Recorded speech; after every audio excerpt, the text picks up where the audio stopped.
Esto es Slowpod, tu red de podcasting. Si quieres que te ayudemos a crear tu proyecto o estás interesado en formar parte de la plataforma, mándanos un correo a contacto.lowpod@gmail.com. Lowpod, ¿nos oyes?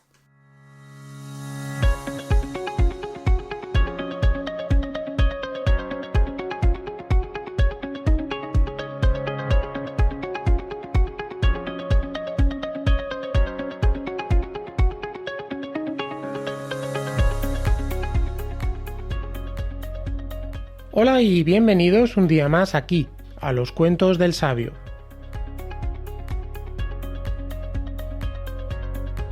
Un programa de divulgación histórica para ti, un podcast con los temas más interesantes del pasado del hombre, un lugar de encuentro para todos y también, ¿por qué no?, un momento de tomarse un descanso y entretenerse mientras nos sumergimos en una gran aventura juntos.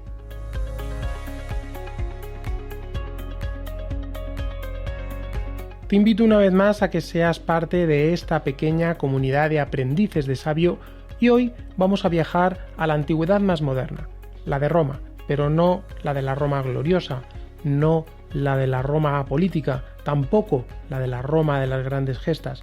Hoy os contaré cómo vivían los romanos, cómo era su economía para llegar a fin de mes, cómo era su familia, la educación, el entretenimiento y algunas cosas más.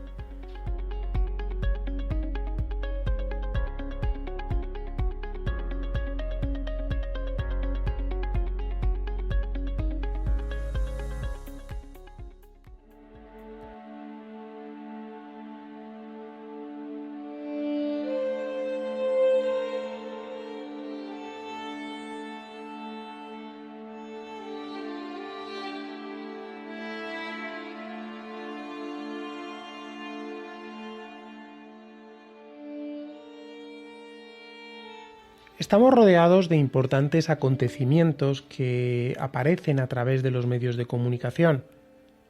El ciudadano de a pie, entre los que yo me incluyo, vive con la sensación de ser una hormiga entre gigantes que deciden por nosotros.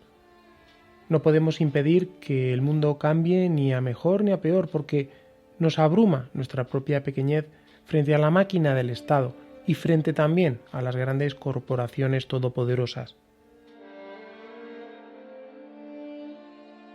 También como ciudadanos nos invade la sensación de impotencia, de soledad, de rutina. Todo esto nos hace débiles frente al orden establecido. Tampoco somos dueños a veces de los cambios que se producen, como todos los acontecimientos que están ocurriendo recientemente. Una pandemia extraña, desconcertante y aterradora. Situación esta que nos obliga a obedecer, sin saber muy bien qué es lo mejor para cada uno.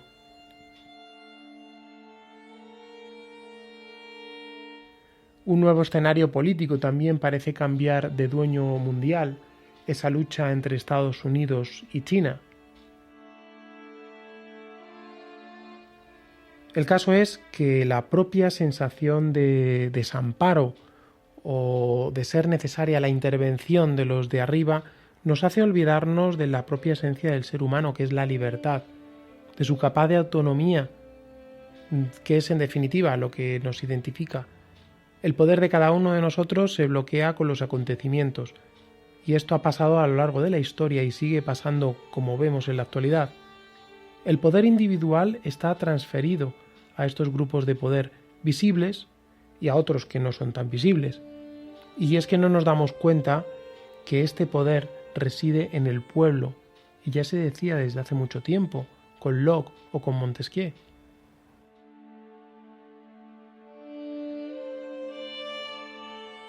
Somos soberanos y dueños de nuestra vida, pero parece que la sociedad está dormida. La mayoría de nosotros hemos escogido la píldora azul de Matrix, es decir, vivir conscientemente en la ignorancia frente a la píldora roja que supone abrazar la incómoda verdad. ¿Y por qué cuento todo esto? Porque existe un pasado que pasa sin pena ni gloria en muchos de los currículums escolares y que sin embargo es realmente interesante y del que podemos aprender. Porque es toda aquella historia que habla de personas como tú y como yo, porque habla del día a día, de las costumbres, de la cultura y de la forma de vivir, todo en paralelo a los grandes acontecimientos, porque habla también de cómo llegar a fin de mes, mientras que los gobiernos legislan sobre la macroeconomía y condicionan nuestra cesta de la compra. Y en esta ocasión hablaré de la civilización romana y de su vida cotidiana, y ya veréis cómo cualquier coincidencia con la realidad actual no es pura ficción, sino la herencia de mujeres y hombres que 2000 años antes tenían los mismos problemas e inquietudes y que su vida era asombrosamente familiar. Empezamos.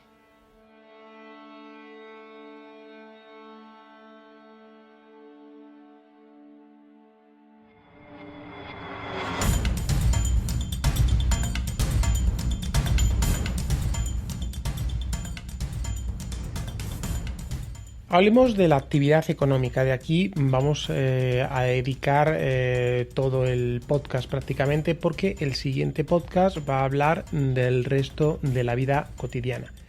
Y en este sentido tenemos que decir que, a pesar que los romanos no llegaron a elaborar una teoría económica, sus políticos sí conocían bien las leyes por las que se regía un sistema económico como el capitalista.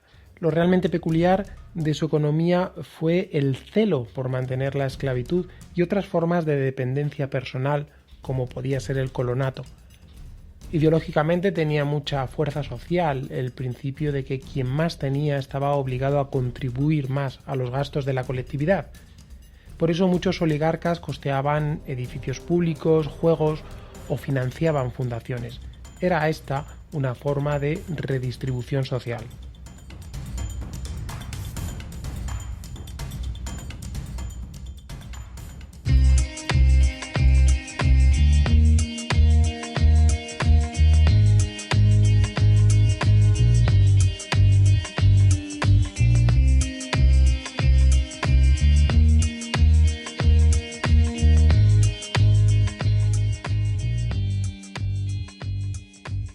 El primero de los elementos de la economía es el trabajo. A finales de la República, la ciudad de Roma contaba con más de 300.000 personas que constituían lo que se llamó la ples frumentaria, es decir, una enorme masa de personas que solo en Roma eran mantenidas por el Estado. Muchos de estos hombres y mujeres venían del campo totalmente arruinados al no poder competir con las grandes propiedades agrarias. Este grupo social era realmente una bomba de relojería y el gobierno lo tenía muy claro y por eso les administraba su propio sustento.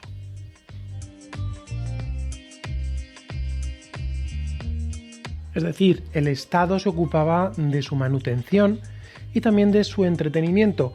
Esto es lo que se ha dado a llamar el famoso pan y circo, para tener contenta a la población. Pero estamos hablando de la población romana, de la ciudad de Roma.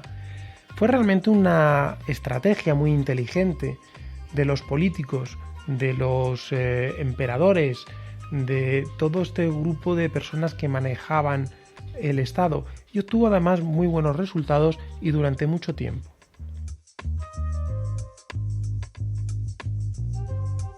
Aparte de esto, la provincia de Italia se vio beneficiada frente al resto del imperio, ya que recibía grandes cantidades de grano y grandes masas de esclavos. Y es que el trabajo tenía una valoración social. Si partimos de la idea que en Roma la fuente de riqueza era la tierra, en los orígenes existía la figura del ciudadano campesino, que era una figura clave, pero desde el siglo III a.C. los esclavos empezaron a sustituir a los trabajadores libres en una explotación de la tierra. El sector agropecuario fue el más importante en la economía romana. Utilizaban los instrumentos básicos como el arado, las azadas, las palas, los rastros, las horcas.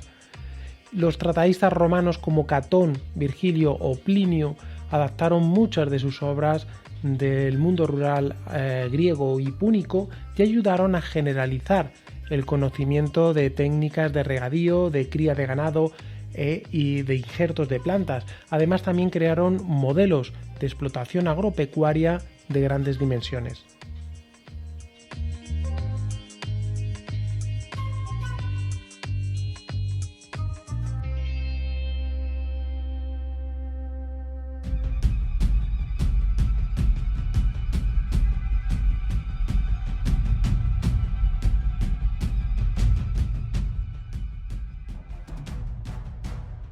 Empecemos por los pequeños propietarios. Ya sabemos que la propiedad de la tierra en Roma era el eje vertebrador de la economía. Los ciudadanos campesinos crecían en la misma proporción que las conquistas. Haciendo un poquito una valoración, sabemos que Roma nace como una ciudad y muere como un imperio, y según va adquiriendo una serie de conquistas, se van transformando todos estos ciudadanos y campesinos que van a recibir esta proporción de tierras.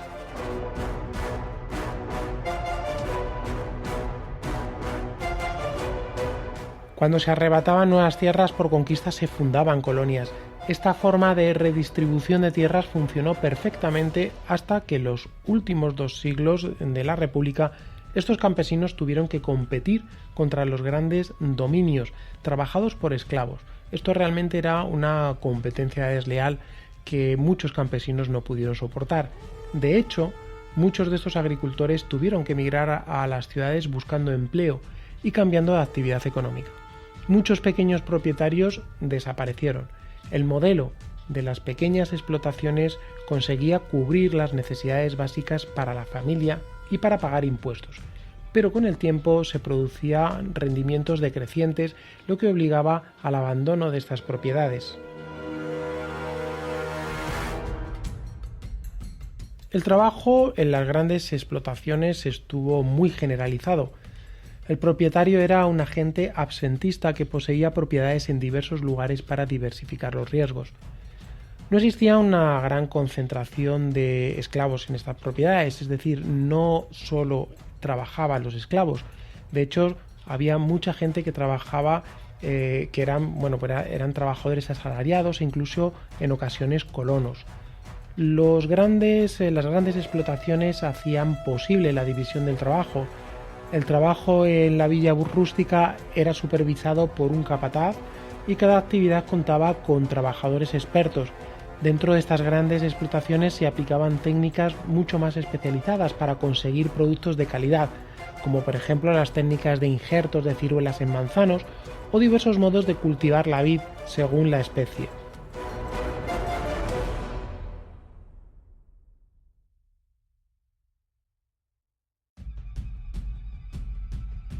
Los vinos o el aceite del sur de Hispania eran algunos de estos productos de calidad. Estas exportaciones contaban con industrias de transformación como las prensas de aceite y de vino o con los grandes silos de almacenamiento. El destino de estos productos era, por un lado, para alimentar a la plebe parasitaria de Roma, también al ejército, pero también para satisfacer la demanda de muchas otras ciudades, como es el caso de muchos centros mineros.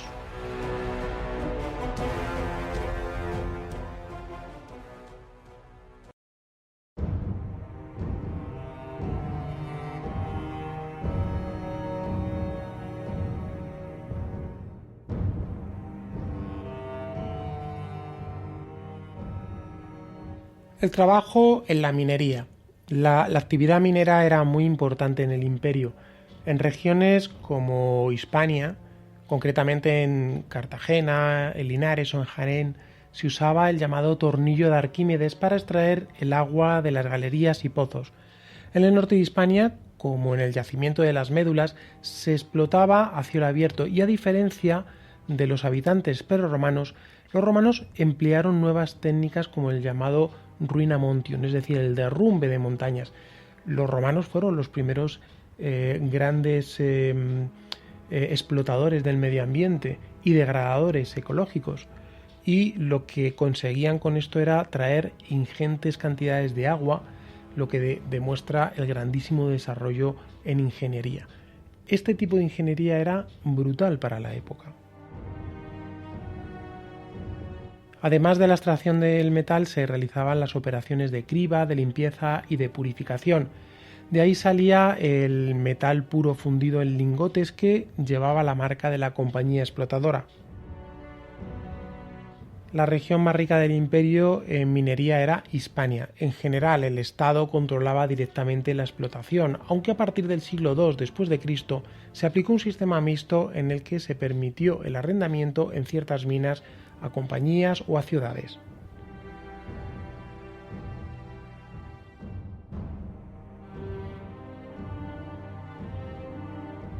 Y la minería la llevaban los mineros y los mineros sufrían unas condiciones muy duras de trabajo.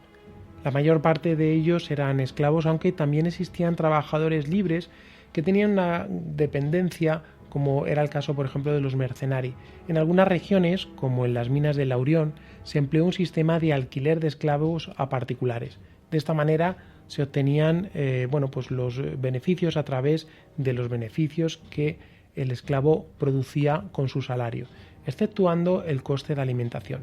También algunos hombres libres colaboraron temporalmente en la minería a modo de prestaciones personales o como una forma de librarse de los impuestos. Cada distrito minero generaba una serie de servicios que eran alquilados por el Estado en régimen de monopolio, y en estos distritos existían diversos grupos de trabajadores. Por un lado estaban los procuradores imperiales, que eran los responsables de la administración y vigilancia del distrito minero, hombres libres económicamente acomodados que formaban el grupo de los colonos o arrendatarios de los pozos, y finalmente el personal encargado de la explotación con estatuto de esclavos, de libertos o de hombres libres.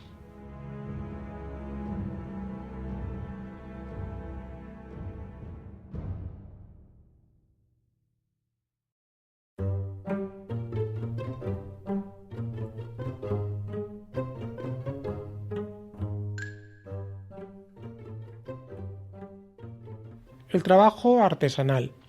Este tipo de trabajo generalmente se desarrollaba en talleres pequeños y también, generalmente esta actividad económica no salió del ámbito doméstico. Las ricas familias romanas contaban con suficientes esclavos domésticos como auténticos expertos en una gran gama de profesiones. De hecho, muchos de ellos eran muy valorados. El desarrollo artesanal condujo a la creación de dos tipos de talleres: los que trabajaban para el consumo local, produciendo objetos baratos y menos elaborados, y aquellos que conseguían una serie de productos de gran calidad destinados a la exportación. Los talleres artesanales eran propiedad de hombres libres y empleaban habitualmente a mano de obra esclava. Todos los trabajos eran manuales, salvo aquellos en los que se usaban una serie de poleas para levantar grandes pesos. El modelo romano de organización del territorio tenía como clave las ciudades, y estas, junto con las vías de comunicación, eran las muestras más visibles del poder romano.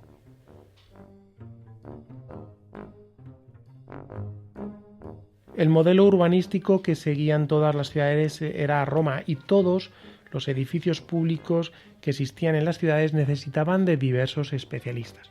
Los trabajadores de la construcción eran uno de esos grupos importantes dentro de la artesanía. Muchos eran esclavos o libres asalariados, y todos ellos se repartían en especialidades. Había yeseros, caleros, albañiles, bovedistas, pintores y un largo etcétera. Para la defensa de sus intereses, los artesanos se organizaron en asociaciones llamadas colegia. Fueron este tipo de talleres, los collegia fabrum, los que se impusieron en las grandes ciudades frente al de los esclavos públicos, que era el de los servi publici.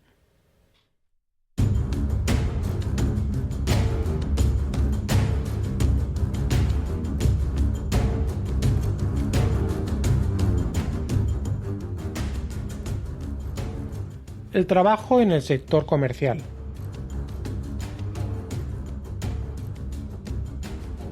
A diferencia de lo que existe ahora en la actividad comercial en el mundo romano, una parte importante del comercio era desempeñado por los mismos productores. El campesino llevaba los productos a la ciudad más próxima y allí adquiría telas, vajillas e instrumentos variados en los mismos talleres donde se producían. No todos los productos era el resultado del comercio, ni todo acto de intercambio exigía un intermediario. El comercio de gran distancia, el comercio también interprovincial, exigía de la participación de expertos, es decir, de intermediarios. Las tareas más sucias, por supuesto, las desempeñaban los esclavos.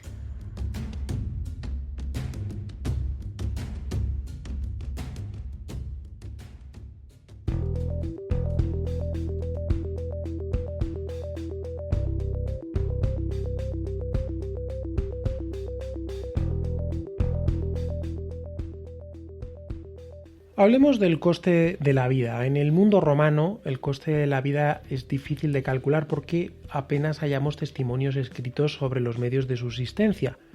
Plinio decía que la vida en Roma era muy barata, aunque las monedas sí nos informan del coste de la vida. Expliquemos ahora el sistema económico y monetario de la época. La economía romana descansaba en la propiedad agropecuaria, en la producción artesanal y en el comercio, mientras los bancos se encargaban de todas las operaciones de cambio, pago de letras, transferencias y préstamos. Pero esta organización económica nada tenía que ver con los trabajadores y artesanos y menos aún con los esclavos, los cuales estaban sujetos a compra y venta y actuaban como fuerza laboral para sus dueños. La gran herramienta de la actividad económica era la moneda en circulación. La unidad más baja era el as, la moneda de bronce, 4 ases valía la moneda de latón llamada sestercio, 4 sestercios la monedita de plata denominada denario y 25 denarios la moneda de oro denominada aureo. A medida que pasaban los años, las monedas de oro y plata se fueron devaluando en valor y perdiendo peso. Pero la moneda no fue el único sistema de intercambio económico. Hubo, por ejemplo, profesionales liberales como abogados que eran retribuidos en especie. En el campo el trabajo cobraba su propio valor mercantil, imponiéndose el trueque y reservándose el dinero para compras fuera de la localidad, en mercados, en ferias o para pagar impuestos.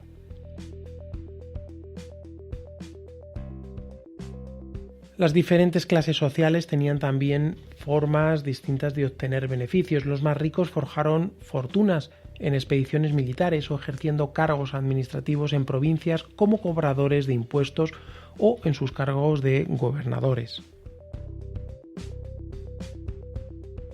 La plebe, generalmente llamada los humiliores, eran trabajadores de oficios manuales o campesinos arruinados que migraban a la ciudad haciendo competencia a la mano de obra servil. Esto trajo problemas sociales de pobreza que se solucionaban con la participación del Estado, que alimentaba a unas 15.000 familias y les ofrecía distracciones según la célebre fórmula que ya he explicado antes de pan y circo. Y para contrarrestar la despoblación también del campo, se ayudaba a los agricultores medianos y pequeños otorgándoles préstamos con un interés al 5%.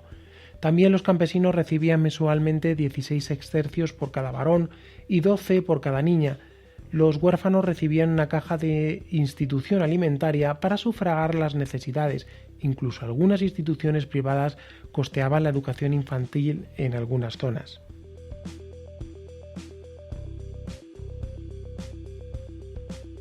En cuanto a los salarios, en base a las clases sociales, quienes mayor poder adquisitivo que tenían eran los procónsules. Hay que decir que los salarios también es muy difícil de calcular.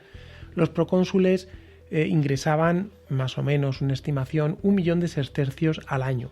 Los médicos reputados, 400.000 sestercios. Un profesor estatal de retórica, 100.000 sestercios. Y los altos cargos administrativos, entre 70.000 y 200.000 sestercios.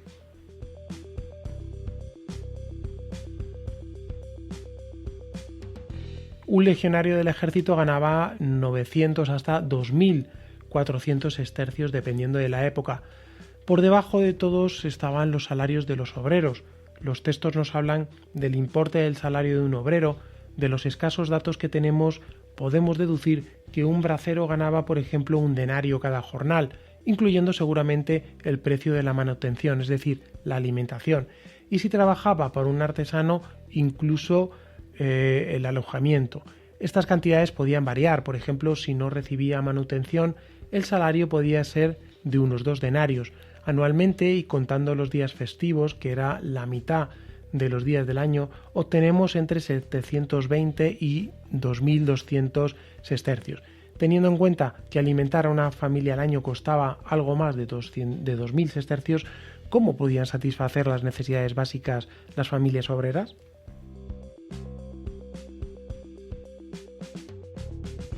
Una persona podía comer por unos pocos sestercios. En una taberna se despachaban comidas por algunos ases y dormir costaba un as. La vivienda y los esclavos, el problema de la vivienda era tremendo para los obreros porque no representaba, por ejemplo, en el campo no era difícil, pero en la ciudad era muy caro. Roma tenía un alojamiento muy caro y por lo tanto era muy complicado.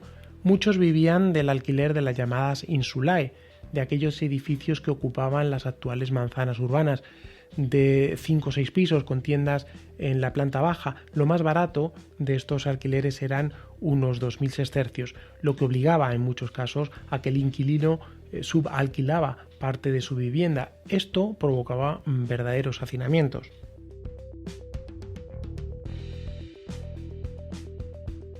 Los esclavos, por el hecho de serlo, tenían un precio y este dependía de 2 factores. El número de esclavos existentes en el mercado, es decir, dependiendo de la época, si por ejemplo cuando Roma conquistaba nuevos territorios, aumentaba el número de esclavos y bajaba el precio de los esclavos, pero también el precio dependía un poco del sexo, de la fuerza, de la belleza o de los conocimientos. Como he dicho antes, había auténticos especialistas, por ejemplo, en la fabricación de cerámica, que eran muy cotizados. Un esclavo podía valer aproximadamente entre 5.000 y 8.000 sestercios.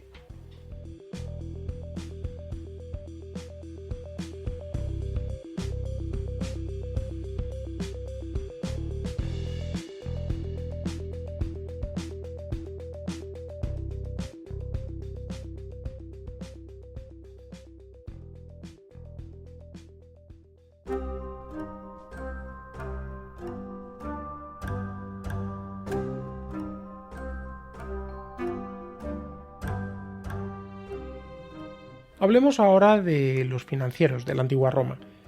Y es que el gran imperio que fue Roma tenía que financiarse. Hasta el siglo III a.C. el erario público hacía frente de los gastos militares. Pero a partir de este siglo, la carestía de las empresas militares de la República obligó a solicitar ayuda de la iniciativa privada.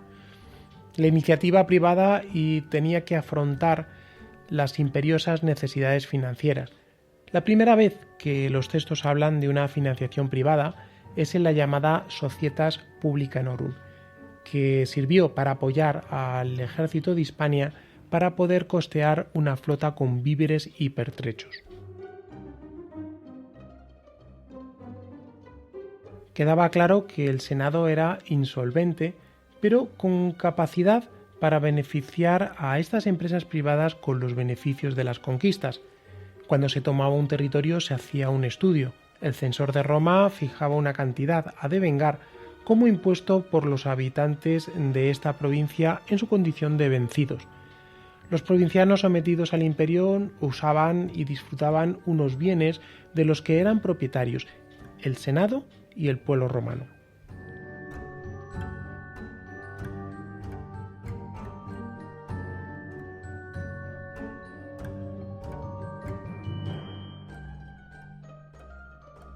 El procedimiento era el siguiente: delimitada la cantidad del impuesto, se adjudicaban aquellos publicanos, es decir, aquellas iniciativas privadas, a abonar las cifras más altas.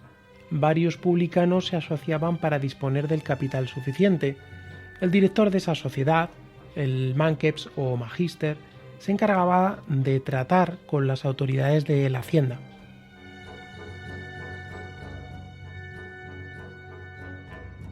Los integrantes de la sociedad o los soci recibían al final los beneficios proporcionales a la inversión efectuada. Cada socio podía dividir su lote en acciones y surgen así personajes que no figuran en las sociedades que se las llamó ad fines. Era el nombre de estas figuras. La empresa era arriesgada en cuanto al resultado y el Estado lo sabía, lo que le obligaba a conceder a estos un conjunto de privilegios e inmunidades. Pero el Senado se ahorraba con los publicanos una costosa plantilla de funcionarios recaudadores.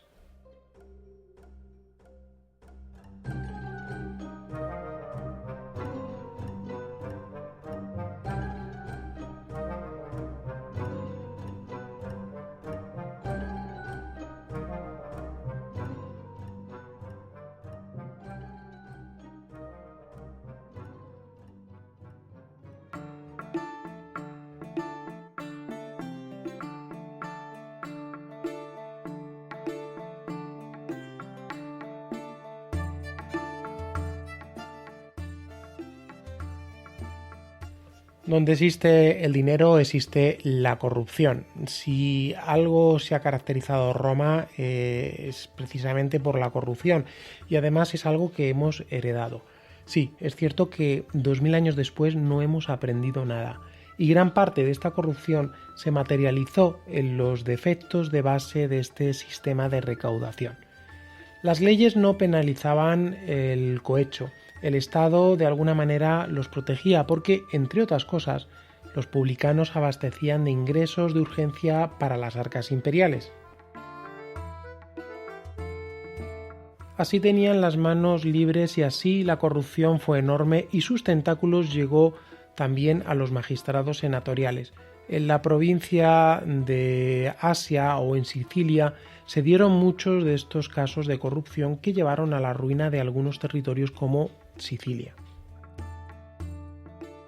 Uno de los casos más sonados fue el del pretor Verres, quien azuzó y protegió a estos saqueadores, superándolos incluso en robos y crímenes.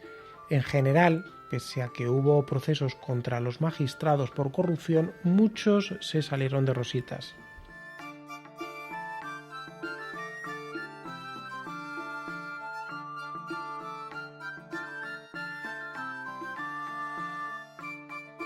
El Estado tenía que intervenir. Hubo intentos por parte del Estado para acabar con esta lacra.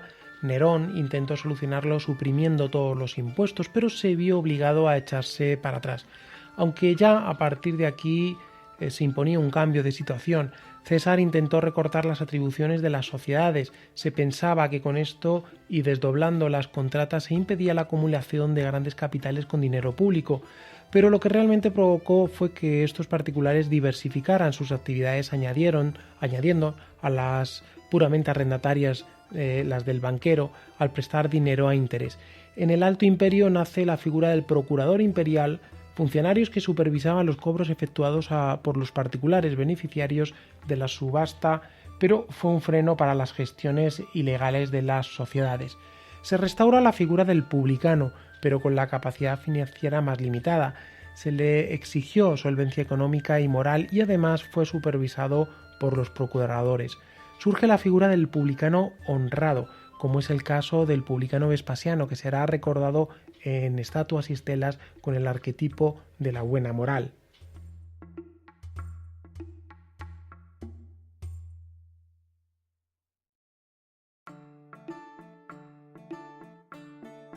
Llega el siglo III después de Cristo y el imperio entra en una profunda crisis de la que no saldrá jamás. Uno de los golpes mortales a la economía romana fue la desaparición de la clase media, ya que ésta era la que sostenía el imperio. El Estado requisaba lo producido para alimentar a los ejércitos en sus perpetuas campañas. Ante la inseguridad generalizada, el Estado apoyaba a los publicanos para asegurarse la recaudación. El contribuyente sufre la voracidad del Estado en vez de la del publicano, pero esto llevó a la ruina de todo el imperio.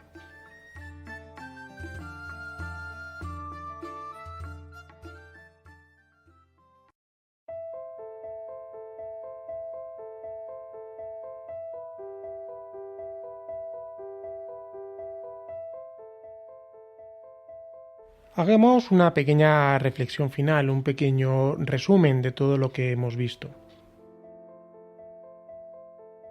La economía en Roma formaba parte de la vida de los ciudadanos, con mejor o peor fortuna. Como toda sociedad urbana, Roma era un hervidero de vida. Las actividades económicas establecían sólidas relaciones sociales.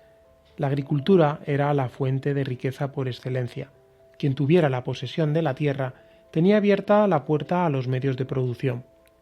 La tierra fue un bien muy apreciado y se utilizó como moneda de cambio para la conquista y romanización de los nuevos territorios. Pero con el tiempo se monopolizó y cada vez más fueron los grandes terratenientes aquellos que se beneficiaron de los frutos de la tierra.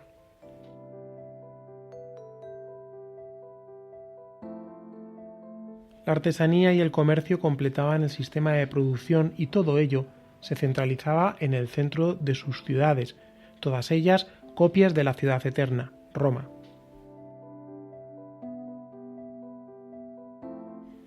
Llama la atención cómo una economía tan agraria era a su vez una economía tan parecida a la capitalista, porque se basaba en un intenso intercambio de productos. Era constante el flujo de mercancías que iban y venían gracias a las vías de comunicación terrestres por un lado, con sobre todo la extensísima red de calzadas romanas que unían todas las ciudades, pero también a través de una vía marítima que los romanos dominaban las dos costas de un mar interior llamado Mediterráneo. Pero no hay que olvidar que Roma hereda de Grecia la esclavitud como forma de sistema económico, una estrategia con la que obtuvo márgenes de beneficios tremendos, pero que también fue el origen de su decadencia, en el momento en que se detuvo la expansión y se redujo el número de ellos, aunque eso sí, no fue el único motor del trabajo, muchos plebeyos y libertos formaban parte de la mano de obra de trabajo.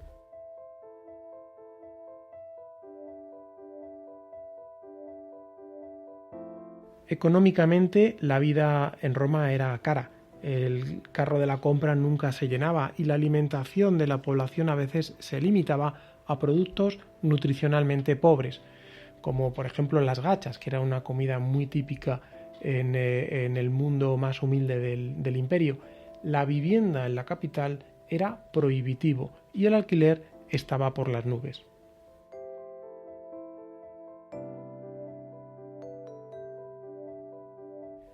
Pero la macroeconomía era otra cosa.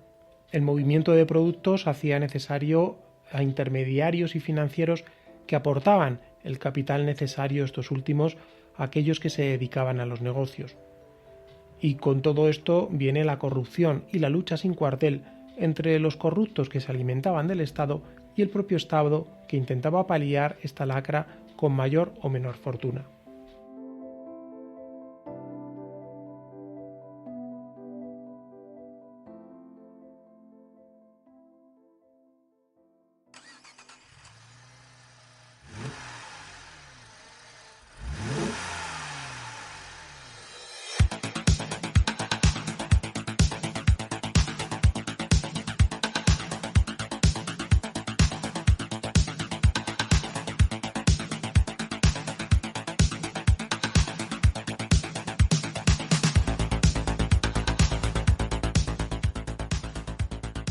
Bueno, y hasta aquí el programa de hoy. Espero que os haya gustado y que nos haya ayudado a todos a ser un poquito más sabios.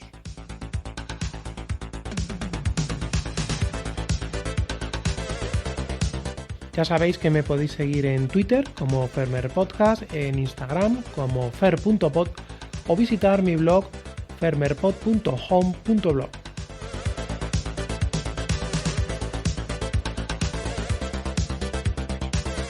Y como muchas veces os digo, gracias por dedicarme una de las cosas más preciadas en la vida, que es vuestro tiempo.